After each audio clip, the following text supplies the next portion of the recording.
बोलो 1 2 3। प्यारे बच्चों, कैसे हैं आप लोग। आज 9वीं क्लास के बच्चे अपनी पाठ्य पुस्तक क्षितिज भाग 1 के काव्य खंड का पहला पाठ पढ़ेंगे, जिसका नाम है साखियाँ और सबद, जिसे लिखा है कबीरदास ने। बच्चों, सबसे पहले कबीरदास जी का परिचय लेते हैं। कबीरदास आज से करीब 700 वर्ष पहले हुए थे और उन्होंने जीवन का जो पाठ हमें बताया है वो आज भी उतना ही प्रासंगिक है। जो आप उनके जो दोहे पढ़ने जा रहे हैं उनसे आपको स्पष्ट हो जाएगा। तो कवि परिचय लेते हैं। सबसे पहले किंवदंती के आधार पर, किंवदंती का मतलब ऐसा कहा जाता है कि कबीर का जन्म 1398 ईस्वी में काशी में हुआ था। ऐसा कहा जाता है कि उन्हें एक विधवा ब्राह्मणी ने जन्म दिया और लोक लाज से बचने के लिए लहर तारा नामक तालाब के किनारे रख दिया। नीरू और नीमा नामक मुस्लिम जुलाहा दंपति ने उनका पालन पोषण किया। वे अनपढ़ थे। काशी में गुरु रामानंद से उन्होंने निर्गुण भक्ति की दीक्षा ग्रहण की। साधु संगति और अपने अनुभव के आधार पर उन्होंने जो ज्ञान प्राप्त किया वो हम सबके सामने दोहों के रूप में है। इनके कमाल और कमाली नाम की 2 संतानें थीं। 1518 के आसपास 120 वर्ष की दीर्घायु में मगहर में इनका निधन हुआ। इनकी रचनाएं, कबीर की समस्त रचनाएं कबीर ग्रंथावली में संकलित हैं, जिसे उनके शिष्यों ने संकलित किया क्योंकि वो पढ़े लिखे नहीं थे। इन्हें साखी, सबद तथा रमैनी के नाम से जाना जाता है और सिख धर्म के गुरु ग्रंथ साहब में भी उनकी अनेक रचनाएं संकलित हैं। इनकी साहित्यिक विशेषताएं हैं। कबीर एक संत थे। उन्होंने निराकार ईश्वर के प्रति अपनी आस्था प्रकट की। उनका विश्वास था कि सच्चे प्रेम तथा ज्ञान से ईश्वर को प्राप्त किया जा सकता है। कबीर हर प्रकार के अंधविश्वास और पाखंड के विरोधी थे। वे हिंदू और मुसलमान दोनों में एक ही ईश्वर का निवास मानते थे।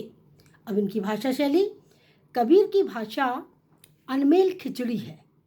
रमते राम होने के कारण कबीर ने इधर उधर के लोक प्रचलित शब्दों को अपनी वाणी में मिला लिया और रामचंद्र शुक्ल ने उनकी भाषा को सधुक्कड़ी कहा, अर्थात साधु संतों के बीच बोली जाने वाली भाषा।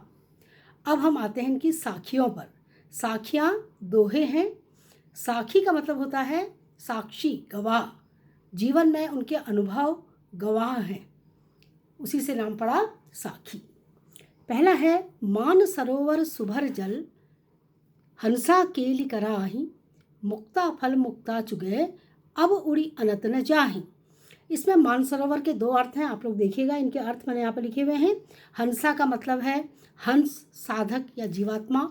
मानसरोवर का मतलब है मनरूपी सरोवर या मानसरोवर झील। सुभर का मतलब भरा हुआ।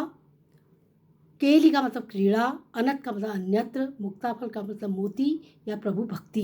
पहला अर्थ है इसका, मानसरोवर जो हिमालय में एक झील है, स्वच्छ जल से भरी है पूरी तरह से। उसमें हंस क्रीड़ा करते हुए मोतियों को चुग रहे हैं। वे इस आनंददायक स्थान को छोड़कर अन्यत्र नहीं जाना चाहते हैं। दूसरा अर्थ है, जीवात्मा प्रभु भक्ति में लीन होकर मन में परम आनंद का अनुभव कर रहा है। वे स्वच्छंद होकर मुक्ति का आनंद उठा रहे हैं। वे इस सुख को छोड़कर कहीं जाना नहीं चाहते। कहने का मतलब है कि प्रभु मन में निवास करते हैं और मन में ईश्वर को ध्यान करने से अपार आनंद की प्राप्ति होती है। अब दूसरा दोहा है, प्रेमी ढूंढत मैं फिरों, प्रेमी मिले न कोई, प्रेमी को प्रेमी मिले सब विष अमृत होय। इसका भावार्थ है, अर्थ आप लोग देखिएगा बच्चों, यहाँ पर लिखा हुआ है। कवि कहता है, मैं ईश्वर प्रेमी या प्रभु भक्त को ढूंढता फिर रहा हूँ और अहंकार के कारण मुझे कोई प्रभु भक्त नहीं मिल रहा है। ईश्वर भक्त को ही ईश्वर भक्त मिलता है और जब ऐसा होता है तब मनुष्य की बुराइयां अच्छाइयों में बदल जाती हैं।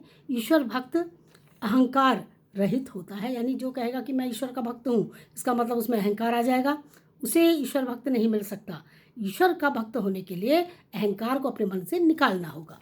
तीसरा दोहा है, हस्ती चढ़िए ज्ञान को सहज दुलीचा डारी, स्वान रूप संसार है भूखन दे जगमाही। हस्ती का मतलब हाथी, सहज का मतलब प्राकृतिक समाधि, दुलीचा का मतलब कालीन, स्वान का मतलब कुत्ता, भूखन दे मतलब भौंकने दे या आलोचना करने दे, झक मारना मतलब समय बर्बाद करना।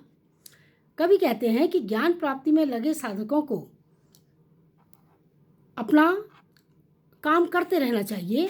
उन्हें ज्ञान रूपी हाथी पर सवार होकर सहज समाधि रूपी आसन बिछाकर अपने मार्ग पर निश्चिंतापूर्वक उन्हें चलते रहना चाहिए।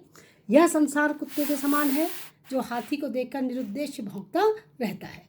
अर्थात साधक को ज्ञान प्राप्ति में लीन देखकर दुनिया वाले अनेक तरह की उल्टी सीधी टिप्पणियां करते हैं, परंतु उसे दुनिया के लोगों की निंदा या उनकी परवाह नहीं करनी चाहिए। बाकी दूसरे वीडियो में, अभी के लिए इतना ही।